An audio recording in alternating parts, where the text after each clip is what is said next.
Hello বন্ধুরা, আজ আমি কুমড়ো আলুর একটা রেসিপি করব। তার জন্য কড়াইয়ে তেল দিয়ে দিয়েছি।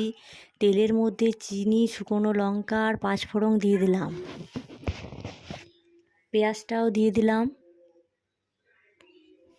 পেঁয়াজটা ভাজা হয়ে গেল, এর মধ্যে আমি কুমড়ো আলুটা দিয়ে দেব। কুমড়ো আলুটা একটু ভেজে নেব। ভাজা হয়ে গেল কুমড়ো আলুটা প্রায়। এর মধ্যে আমি টমেটোর আর একটু আদা রসুনের পেস্ট দিয়ে দিলাম। তারপর আমি নুন, হলুদ, লঙ্কা গুঁড়ো, গোলমরিচ গুঁড়ো দিয়ে দিলাম। এগুলো এবার আমি একটু ভেজে নেব। তো দেখো মশলাটা প্রায় ভাজা হয়ে গেল। এর মধ্যে আমি জলটা দিয়ে দেব।